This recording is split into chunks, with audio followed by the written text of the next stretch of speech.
अस्सलाम वालेकुम बच्चों। दर्जा 7 की उर्दू कवायद लेकर मैं इमाम सर हाजिर हूँ और आज का उन्वान है उर्दू ग्रामर में दिए हुए सिफत। तुम जानते हो कि जिस तरह से हिंदी में विशेषण और इंग्लिश में एडजेक्टिव होते हैं, उसी तरह से उर्दू ग्रामर में सिफत सेम कहलाता है, एक जैसा ही कहलाता है। तुम हिंदी में पढ़े होगे कि विशेषण हम उस शब्द को कहते हैं या शब्दों के समूह को कहते हैं जो किसी संज्ञा और सर्वनाम की विशेषता बताता है। जैसे राम अच्छा है, तो अच्छा जो शब्द है वह राम के लिए कहा जा रहा है। या वह कुर्सी मेरी है, तो वह यहाँ पर विशेषण है और जिसके बारे में कहा जा रहा है वह विशेष कहलाता है। तो कुर्सी के बारे में विशेषता बताई जा रही है, इसलिए वह विशेष कहलाता है। तुम इंग्लिश में भी देखोगे कि द वर्ड और clauses which indicates the quality of noun और प्रोनाउन, उसी तरह से उर्दू में भी सिफत कहलाता है। सिफत हम उस लफ्ज़ या कलमा को कहते हैं जो किसी लफ्ज़ या इस्म या ज़मीर की खसूसियत और कैफियत और हालत को बताता है, तो हम उसे सिफत कहते हैं। तो सिफत में तुम देखोगे जिस तरह से हिंदी में विशेषण और विशेष्य मैंने अभी बताया, उसी तरह से ज़हीन लड़की अगर मैं मिसाल देता हूँ तो इसमें ज़हीन सिफत है और लड़की की खसूसियत बताई जा रही है, तो खसूसियत लड़की मौसूफ कहलाती है। तो दो लफ्ज़ हैं जो एक जुमले में होंगे और एक सिफत कहलाएंगे और एक मौसूफ कहलाएंगे। जैसे ऊंचा घर, तो ऊंचा इसमें सिफत है और घर मौसूफ कहलाता है। तो आओ बच्चों, इसी तरह से हम और भी समझते हैं। पहले मैं डेफिनेशन इसका बताऊंगा, उसके बाद इसकी मिसालें बताऊंगा, फिर मैं तुम्हें इसकी किस्में जो भी हैं, 6 किस्में हैं, उसको मैं बयान करूंगा। तो और समझते हैं इसे।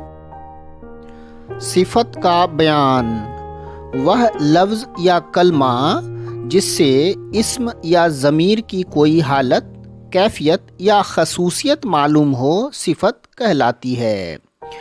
जैसे ज़हीन लड़की, अच्छा लड़का, हिंदुस्तानी शख्स, 5 लोग। इन जुमलों में ज़हीन, अच्छा, हिंदुस्तानी, 5 सिफत है और इस्म की हालत, कैफियत और खासियत बयान हो रही है, और लड़की, लड़का, शख्स और लोग मौसूफ कहलाते हैं।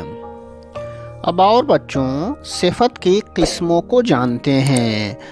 सिफत की 6 किस्में हैं।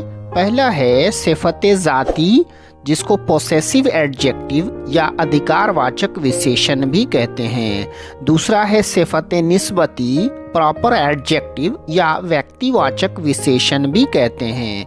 तीसरा है सिफत मकदारी, इसको क्वांटिटेटिव एडजेक्टिव या परिणाम बोधक विशेषण कहते हैं। चौथा है सिफत अददी, इसको एडजेक्टिव्स ऑफ नंबर या संख्यावाचक विशेषण कहते हैं। पांचवा है सिफत इस्तफहामी, जिसको इंट्रोगेटिव एडजेक्टिव या प्रश्नवाचक विशेषण भी कहते हैं। और छठा है सिफत इशारी या डेमोस्ट्रेटिव एडजेक्टिव या सार्वनामिक विशेषण भी कहते हैं। और बच्चों अब एक एक हम लोग इनको समझते हैं।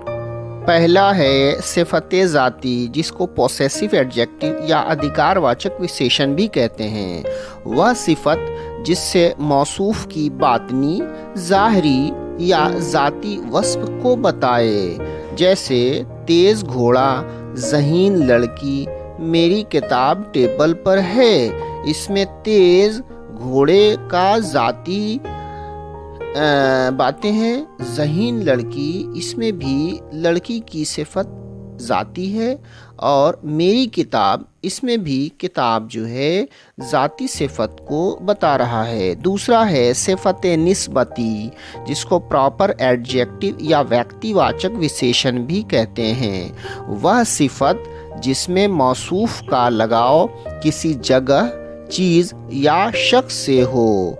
जैसे हिंदुस्तानी लोग, इसमें लोगों का निस्बत जो है वह हिंदुस्तान से है। आसमानी किताब, इसमें किताब की निस्बत आसमान से है। तीसरा है सिफत मकदारी, क्वांटिटेटिव एडजेक्टिव, जिसको परिणाम बोधक विशेषण भी कहते हैं। वह सिफत जिससे मौसूफ की मकदार मालूम हो, जैसे थोड़ा पानी, 1 मीटर कपड़ा। इसमें कोई अदद नहीं मालूम हो रही है, लेकिन कुछ मालूम हो रहा है कि थोड़ा पानी है। चौथा है सिफत अददी, वह सिफत जिससे मौसूफ की गिनती या अदद मालूम हो, उसे सिफत अददी कहते हैं। जैसे तीसरा लड़का, चौथा शख्स, इसमें तीसरा और चौथा यह अदद मालूम हो रहा है। पांचवा है सिफत इस्तफहामी, इसको इंट्रोगेटिव एडजेक्टिव या प्रश्नवाचक विशेषण भी कहते हैं। वह सिफत जिसके जरिए सवाल पूछा जाए, जैसे कौन शख्स आया, इसमें कौन सिफत इस्तफहामी है। और छठा और आखिरी है सिफत इशारी या डेमोस्ट्रेटिव एडजेक्टिव या सार्वनामिक विशेषण भी कहते हैं। वह सिफत जिसके जरिए इशारा किया जाए, जैसे वह मेरा लड़का है, यह मेरा भाई है, वह गाड़ी महंगी है। इसमें वह यह से इशारा किया जा रहा है किसी की तरफ, इसलिए यह सिफत इशारी कहलाता है। ये सिफत की 6 किस्में रहीं जिसे मैंने बताया। अब होमवर्क के लिए कुछ लफ्ज़ दिए जा रहे हैं और उसकी खसूसियात तुम्हें लिखनी है। पहला लफ्ज़ है सेब। सेब रसदार है, मीठा है, लाल है। दूसरा इमारत, हवादार है, 3 मंजिला है, खूबसूरत है। चौथा है कुत्ता। कुत्ता पालतू है, रखवाला है, वफादार है। शुक्रिया बच्चों, अगले क्लास में फिर मिलेंगे एक नए सबक के साथ। हमसे आप जुड़े रहें, सब्सक्राइब करें, लाइक करें।